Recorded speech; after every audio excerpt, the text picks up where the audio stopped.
joining us. Let's first of all talk about long COVID itself. There is no doubt at all there are people who have had either very serious COVID, been hospitalised in ICU, and some who've had very mild doses of COVID, who have suffered from long-term repercussions, damage to their organs, heart problems we know is an issue, and there's no doubt at all it does exist.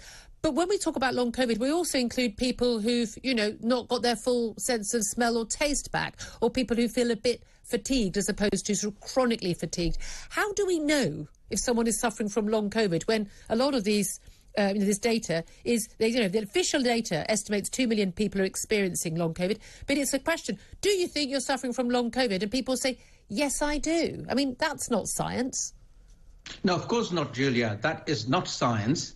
And let's just talk a few seconds about what long COVID is. So long COVID is a number of signs and symptoms further to an infection with the SARS-CoV-2 virus, a persistence of a set of signs and symptoms. That is all we know at the moment.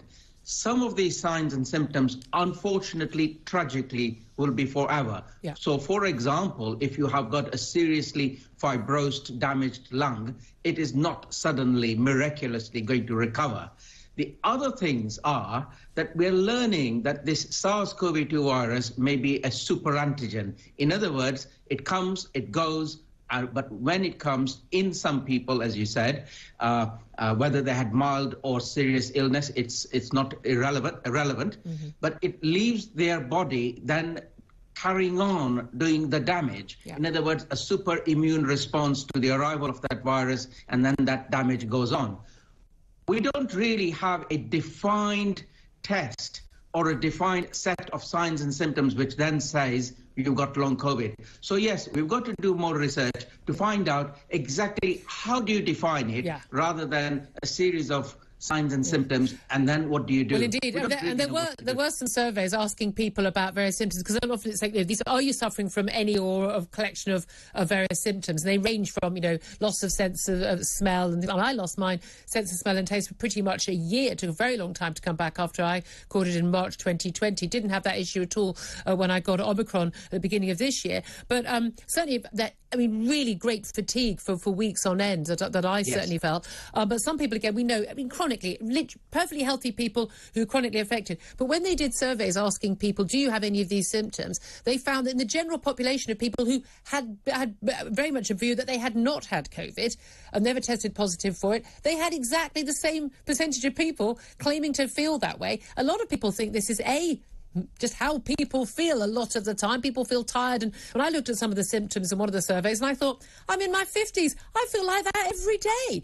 But also, a lot of it may be also down to the persistent effects of lockdown. A lot of people's lives really changed. The mental and physical toll that has taken on our bodies is going to be there for decades.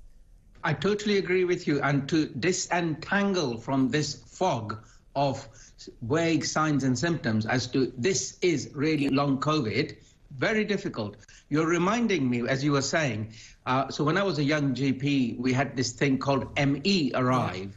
And I remember it was vague and woolly and unsure and no specific test. And I used to struggle as a GP saying, well, what is ME and what is just normal, I am tired? So we are in similar territory, but we will do better with long COVID because there's a lot of money being poured into it. Yeah. And I hope there will be some definitive blood tests or something that are objective so that we can say, you've got these markers, you've got these signs and symptoms, we therefore think you have persistence of infection. We know there's a lot of money going into a very close family member of mine who had some heart problems a couple of weeks ago was advised by a cardiologist, you're not going to get anything through the NHS, but go to a long COVID clinic. Heart problems may be, if you've had any problems before, may be related to long COVID. They'd had COVID. We asked whether it might be related to the vaccine. We know there are issues, particularly for men, younger men, from having had the COVID vaccine as well. But we know that obviously a lot of that is related to the fact of the type of virus it is that you're being vaccinated against. And saying that actually these long COVID clinics are being very well funded and they'll carry out a heap load of tests that you wouldn't get on the NHS naturally and automatically. But the RCN, the Royal College of Nursing, what they're talking about is this postcode lottery. So in some areas, you're going to get this help, presumably if you've got a long COVID clinic with lots of funding. Otherwise, you're often left to your own devices. Okay, so let me just address the bit about the vaccines and young men as you raised it. So myocarditis, we know that myocarditis via the vaccine route, short-lived, full recovery in most cases. Myocarditis via the infection route could be a lot more severe and prolonged. We know that. So let's address this RCN issue, Royal College of Nursing, which is, they say it's a postcode lottery. Herein, this is the great National Health Service that we have, which is, we've got something called NICE, National Institute for Clinical Excellence. So when we actually know what to do with long COVID management, there will be set series of gold standard management. And when we have a set series of procedures, protocols, medications to do, those should be applicable across the country, all over the place. And hopefully that should dilute a little bit of the postcode lottery that we do have. Indeed. Well, look, really